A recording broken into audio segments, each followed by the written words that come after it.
Yang sebelah sini pembahasan lebih banyak terkait politik internasional dan nasional, ya.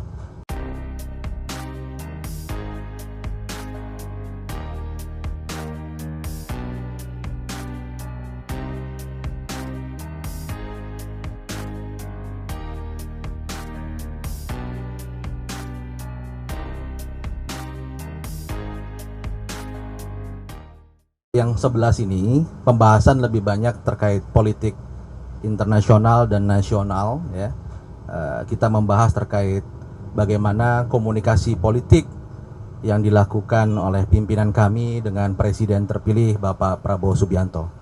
Kita sedang menjalin penjajakan, ya, hal-hal apa yang bisa kita sinergikan terkait bagaimana Indonesia ke depan. Jadi tahapan masih sampai ke sana. Tentu terkait pilkada DKI Jakarta juga sempat juga dalam proses pembahasan, tapi bukan menjadi pembahasan utama di dalam musyawarah Majelis Syuro kali ini.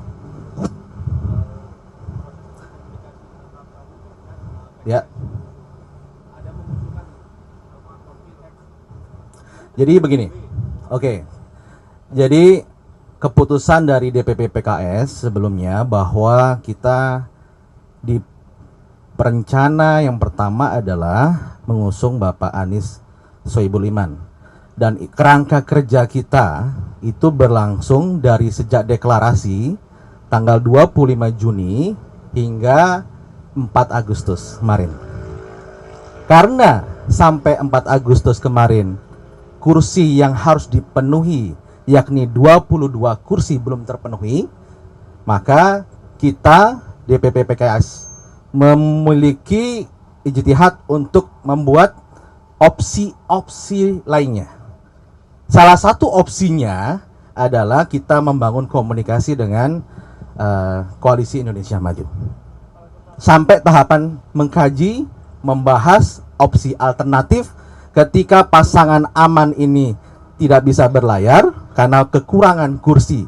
Karena hingga detik ini kami masih hanya mengantongi SK rekomendasi dari PKS. PKS walaupun partai pemenang di Jakarta, kita memiliki 18 kursi, masih kurang 4 kursi. Tentu sebagai partai politik, ketika kita belum memenuhi kursi tadi, ya, kandidat yang kita usung tidak bisa berlayar hingga saat ini. Oleh karena itu, DPP PKS membahas, mengkaji opsi alternatif ketika opsi yang pertama ini tidak berjalan. Demikian. Rekomendasi untuk Pak Anies sudah invalid ya, bahkan sekarang udah tanggal 10. Rekomendasi kerangka kerja tadi terkait pasangan aman itu berakhir sampai tanggal 4 Agustus. Ya, tapi sampai detik ini kita masih juga membangun komunikasi dengan Mas Anies, dan opsi yang kedua sudah berjalan saat ini. Ya, kalau sebelumnya kerangka kerja kita tanggal 25 Juni hingga 4 Agustus itu opsi satu saja, tidak ada opsi yang lain. Yaitu pasangan Anies Sohibul Iman. Itu pada kerangka kerja 25 Juni hingga 4 Agustus. Tapi ketika tenggat waktu 4 Agustus itu sudah lewat, maka opsi kedua inilah yang ingin kita kaji, kita bahas, dan kita perdalam. Itulah kemudian pimpinan kami berkomunikasi dengan pimpinan partai politik lainnya termasuk dengan Koalisi Indonesia Maju. Sekarang kita mendalami komunikasi di opsi yang kedua. Lebih mendalami opsi kedua ini dengan pimpinan Koalisi Indonesia Maju.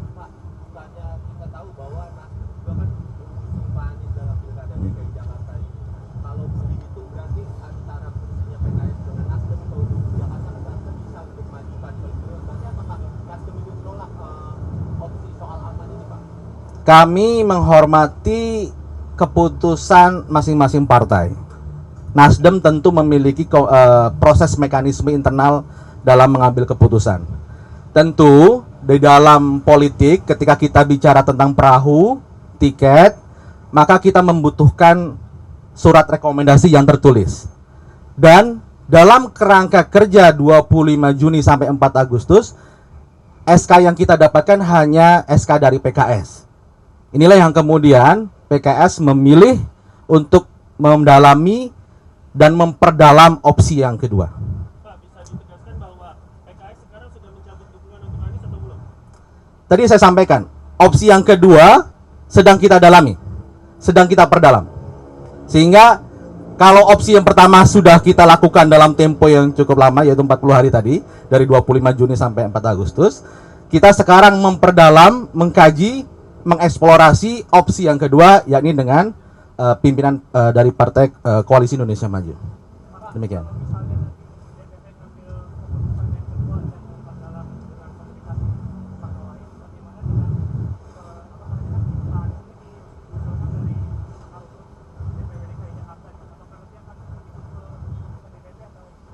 Kami akan terus berdialog, kami akan terus mendengarkan aspirasi dari warga, aspirasi dari kader. Kami siap untuk berdialog untuk hal tersebut.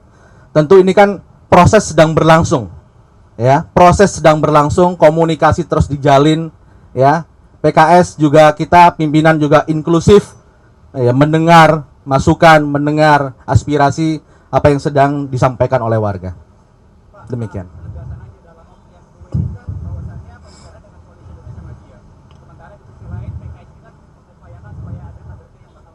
Betul.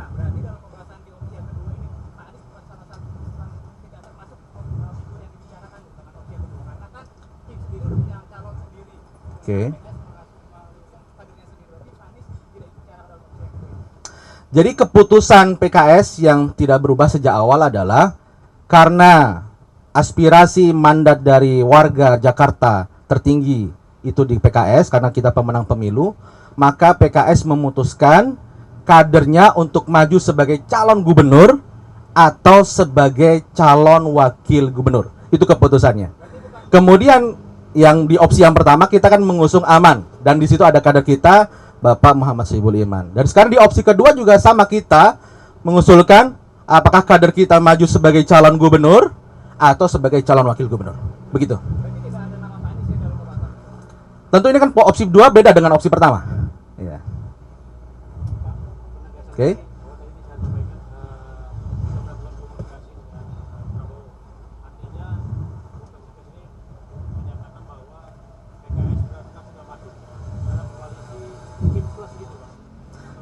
Seperti disampaikan oleh Presiden PKS tadi, bahwa ini adalah dalam proses komunikasi awal, ya.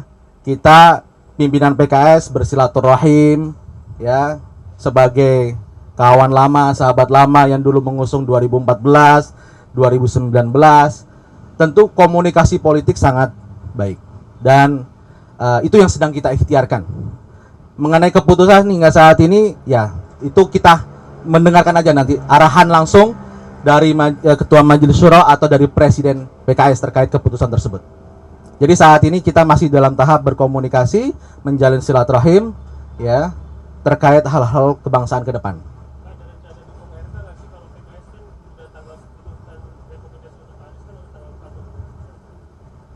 Kita terus mengkaji dinamikanya, ya. Kita tidak bisa mengatakan sudah pasti dan sebagainya. Ini tentu proses kita dalam berkomunikasi, ya, duduk bersama, mencari skema terbaik buat warga Jakarta, itu tidak bisa kita lakukan secara terburu-buru.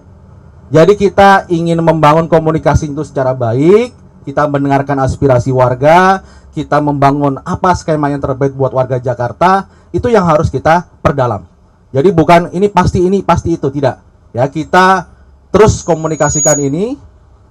Ketika ada titik temu, titik keseimbangan di sana, insya Allah nanti akan putusan itu akan diumumkan saat yang tepat, momen yang tepat, dan yang terbaik buat warga Jakarta.